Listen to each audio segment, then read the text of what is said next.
Honorable Chairman, sir, respected members, I rise today with humility and gratitude to my party leadership, Dr. Farooq Abdullah Saab, Honorable Chief Minister Umar Abdullah Saab, my party colleagues, and the people of Jammu and Kashmir who I represent in this House.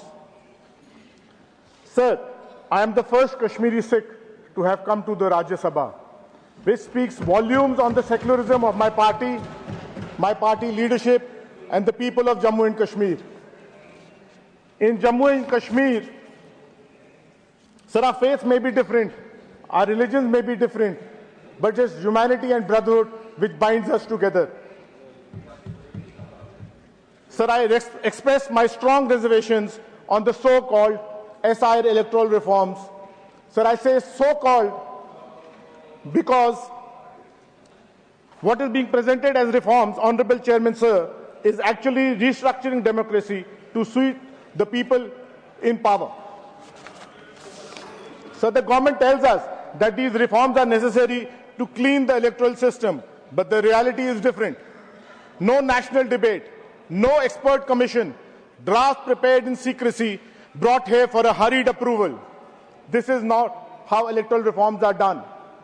This is how political engineering is done.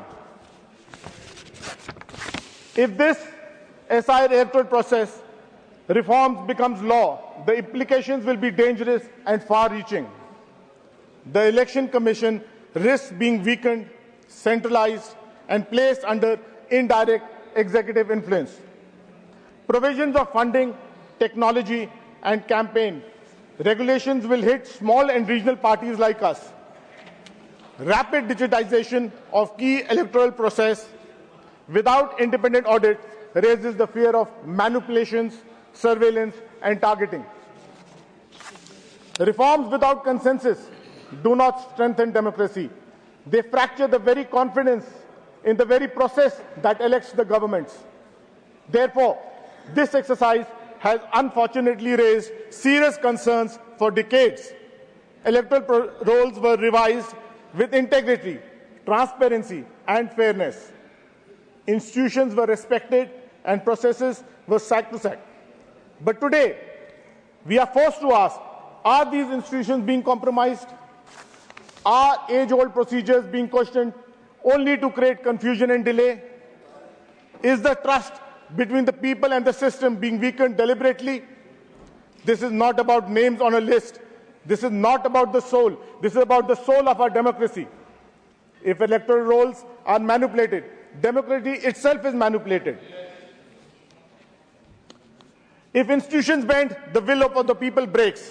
And let us be clear, many years from now, many of us may not be here, but the people of the great nation will remember only one thing: who stood with the Constitution and who stood against it.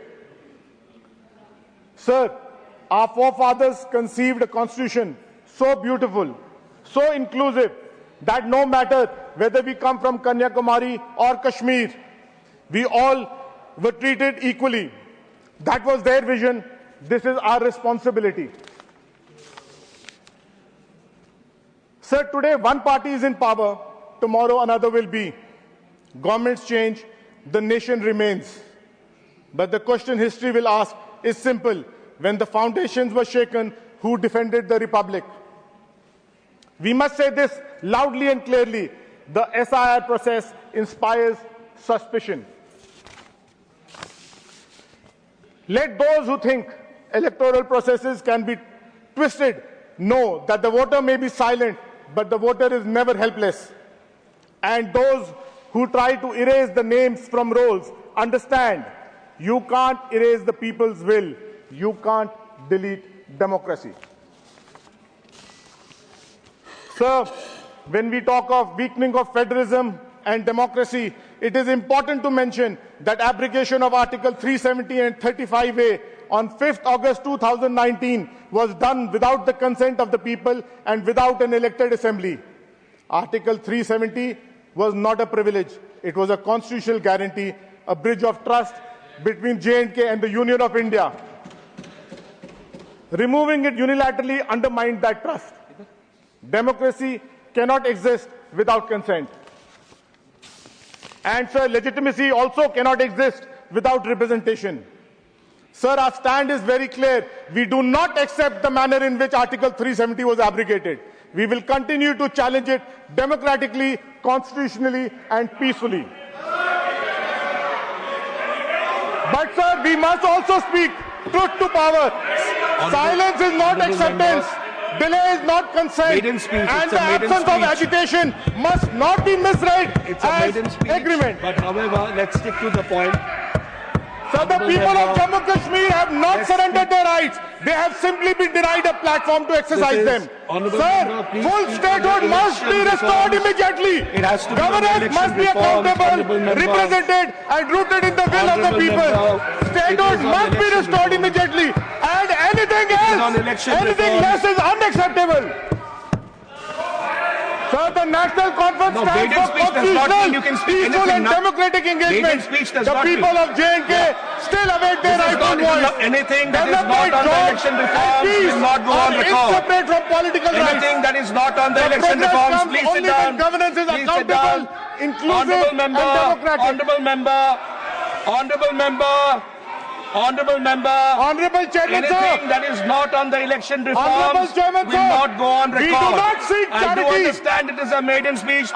Please sit down. Please sit down. I'm making the ruling. We do not speak. Please sit down. I'm making the ruling. Sir, we do not seek charity. I'm sorry, that will not go on record. That is not part of the election reforms. Dignity. I'm sorry, honourable member, that will not go on record because it is not part of the election reforms. And our democratic space are non-negotiable.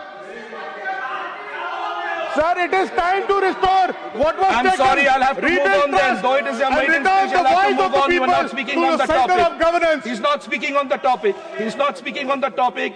Rule 110 applies. Sir, जमहूरियत की राह में सोच नजर से मिलनी चाहिए. हुकूमत बदलती रहती है. वतन से वफा रहनी चाहिए. जय है, जय Jammu Kashmir. Thank you. Honorable Shri Milind Murali Deoraji.